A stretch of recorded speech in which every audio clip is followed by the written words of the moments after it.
Mark Twain said, "Now is the accepted time to make your regular annual good resolutions." Next week, you can begin paving hell with them as usual. Often, no matter how motivated we are by our resolutions, we seem to go back to the way we were. For most of us, this happens year after year.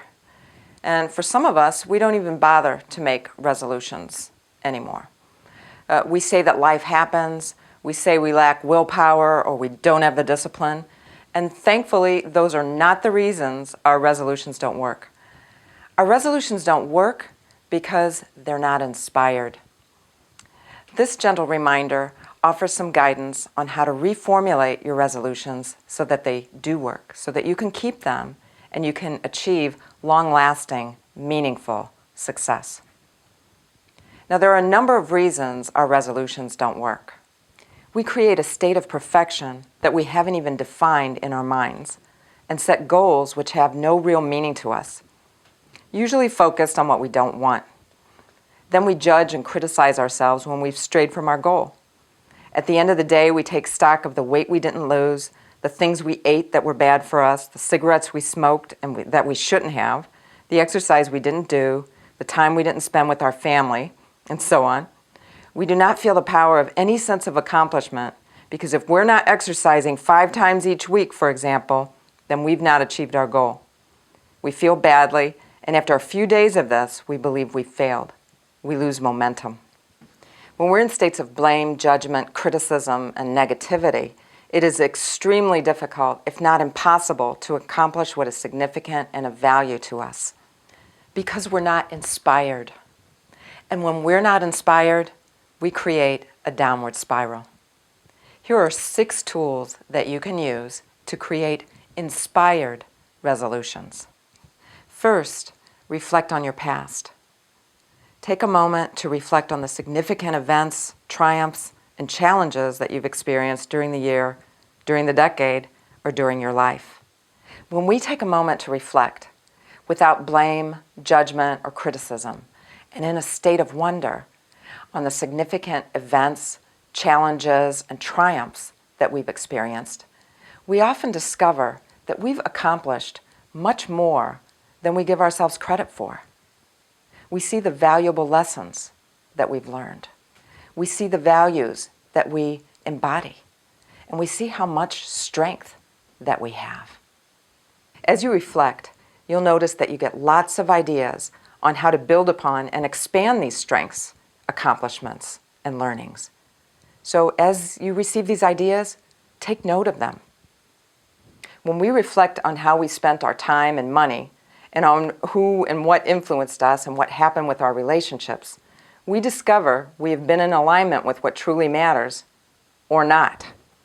Again, you'll receive ideas on how to move forward in a meaningful way that serves your purpose. Take note of the ideas you receive. Next, reflect on your present. Are you living a life well lived? Are you focused on what really matters to you? To reflect on where you are right now, go to managingthought.com and take the How Do Your Thoughts Rule Your World self-assessment. It's free, takes about 10 minutes. You can print the results and you can store the results and remind yourself to take it 4 weeks, 6 months from now so that you can see the changes that you've made. As you take the assessment, notice the ideas that pop into your head telling you where you're not in alignment with what matters to you. Without blame, judgment, criticism, and in a state of wonder, jot down notes on what you want to focus on in the coming year. Next, reflect on your reflections. Step back and look at your reflections on your past and present. Notice what you're thankful for and the valuable lessons you've learned. When we step back and reflect on our reflections and notice what we're thankful for, that's when we become truly inspired. We become in touch with our highest awareness and creativity. Our vision and our purpose becomes clear, and we start to formulate meaningful resolutions. Most of us frame our resolutions in terms of what we don't want or can't have.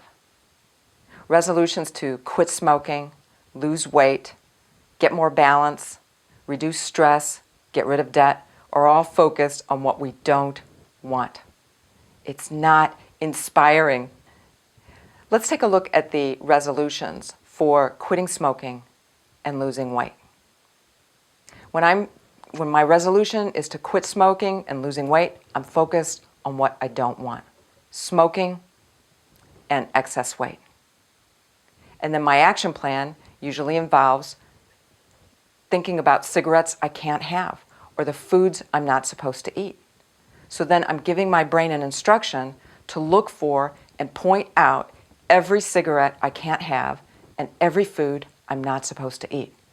That is torture. And then at the end of the day, when we look back on how we did, we instruct our brains to look for everything that we did wrong. And when we're looking for everything that we did wrong, we don't see anything that we did right.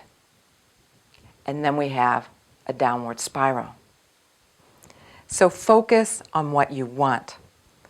Resolutions of being healthy, enjoying life, choosing peace, and increasing wealth or cash flow, strengthening a relationship, instruct our brains to focus on what we want. Our brains can now work with us, not against us. In the process of refining our resolutions, we begin to feel inspired. Let's say in this process, for example, that you discover that you don't want to quit smoking, that smoking inspires you. In this instance, keep asking yourself, what does smoking bring me? To get to the essence of what you really want. You may discover that smoking brings you a chance to get outside, to recenter yourself, or to connect with friends. So in this instance, it's not the smoking that you really want, it's the break. When we discover the essence of what we want, we rediscover who we truly are and what we truly want. And when we know who we truly are and what we truly want, that's when we become inspired. Oftentimes our resolutions are resolutions we feel we're supposed to make, or we should make, or have to make. And that doesn't reflect what we truly want. So take a look at your resolutions and see if they reflect what you truly want, and reframe them so that they do. Once you've reframed your resolutions to reflect what you want, then say your resolutions out loud several times and notice how you feel. You either feel right or you don't. Keep saying them out loud and making adjustments to the resolutions until they're truly yours. Until you feel, this is me, this is possible, this is my new story. For more on this, take a look at my forward thinking reminder, focus on what you want, not what you don't want. The next tool to make resolutions that you can keep is to describe the ripple effect, the difference you're making when you fulfill your resolution. We are all about contributing and making a difference. That's when we become really inspired. So you can keep asking yourself, what does this bring me? And what does this bring others? Until you feel and know the difference you're making in your life and in the lives of others because you're fulfilling your resolution. So let's take the resolution of health. When I ask myself, what does health bring me and what does health bring others? I discover that it brings me the opportunity to play with and have fun and enjoy activities with my kids. When I ask what that brings me, it brings me the opportunity to strengthen my relationship with them, help them to feel comfortable in talking with me. And when I ask what does that bring me, it brings me the opportunity to fulfill my vision of being a great parent, a guide and a mentor to my kids, which helps them in their lives. When I discover what really matters to me and the difference that I make with my resolution, that's when I become inspired. My resolutions become meaningful to me. The next step to make resolutions that you can keep is to tell the story. When we know the difference that we make and we're inspired, and we can tell the story on how we're fulfilling the resolution, that's when we get energized. We get really creative, and we get all kinds of ideas on how to fulfill our resolution. So let's take health, for example. It may not be enough to just resolve health. It could be overwhelming. Without a definition of what health means to us or how we go about practicing being healthy, then it could seem unattainable. Or it could seem underwhelming. If I haven't defined what being healthy looks like or what it means to me, then I might not be motivated to do anything at all. So first, I define to myself, what does health look like? I ask myself, what would I be doing? How would I be being if I were living the word health? So I might decide that if I were living the word health, I'm making great eating choices. I'm exercising and moving regularly, and I have peace of mind. And when I ask myself, what does great eating choices mean? What does that look like? Then maybe that means eating vegetables, eating whole grains, drinking green tea. And maybe moving or exercising regularly means dancing, walking, hula hooping, doing yoga, or P90X. And maybe if I'm wondering how I live the word peace, then maybe it's breathing, taking the time to be quiet each day, making a thankfulness journal at the end of the day, or managing my thoughts. I keep asking, what does this look like? What does this mean? Until I have enough detail that I can tell the story. And that I can tell the story in a way that when I'm telling it, I feel a click. I feel a click. And then I know it's possible. This is me. This is possible. This is my story. The next tool to make resolutions you can keep is to focus on the now. You may remember from the Managing Thought book, or the workshop, or the DVD, that there is no such thing as the future. The future is an illusion. What we have is a now, followed by a now, followed by a whole bunch of nows in a row. We don't one day suddenly in the future become bankrupt. We have a series of bankrupt now moments.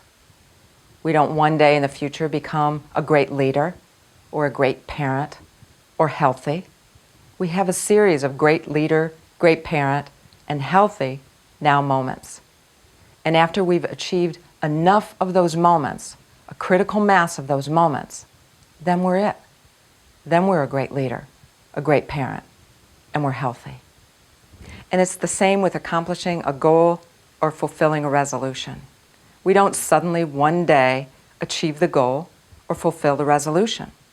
We have a series of now moments practicing that goal, practicing that resolution. And after we've achieved a critical mass of enough of those moments, then we achieve the goal and fulfill the resolution. To focus on the now, prepare powerful questions focused on what you want. To ask yourself, what can I eat right now that's healthy? How can I move today? What can I do that brings me peace in this moment? What one day each week can I eat healthy? Then I'm 1/7 of the way there. What one meal can I eat each day that's healthy? Then I'm 1/3 of the way there. Or I can make Monday movement day, and Tuesday is healthy eating day, and Wednesday is peace of mind day. And then I'm halfway there. When I prepare powerful questions, my brain works with me and brings me ideas to fulfill my resolution throughout the moments of my day. The next tool to make resolutions you can keep is to acknowledge your progress and do do-overs. When you catch yourself thinking, saying, or doing something contrary to your resolution, don't blame or judge or criticize yourself. That accomplishes nothing and actually works against you. Instead, simply do it over and rethink, re-say, or redo it the way you intend. You're giving your brain and your body a new script. And the more often your brain rehearses these new thoughts and actions, the sooner your brain starts focusing on and presenting you with your new thoughts and actions, automatically. At the end of the day, when you reflect on how you did, be sure to focus on what you want. Focus on what you did right, and acknowledge and celebrate the progress, no matter how small. It doesn't matter that you didn't exercise 5 times. It matters that you exercised once. That is a now moment to be recognized and celebrated. It doesn't matter that you ate bad things today. What matters is the good things that you ate. And it doesn't matter that you were stressed today. It matters all the times that you did take a moment to be quiet and to breathe. Those are the now moments to be recognized and celebrated. It's the slow, gradual changes that are long-lasting. So include in your resolution a daily process or ritual to reflect on the day and celebrate or acknowledge the now moments you were successful and that you were aware of your choices. When we're thankful and acknowledge the progress we've made, no matter how small, we become inspired and we receive ideas on what to do next and how to expand and rise to the next level. As Lao Tzu said, the journey of 1,000 miles begins with a single step. I invite you to make one small change each week. These very small now changes add up to big changes over a year and a significant change for a lifetime.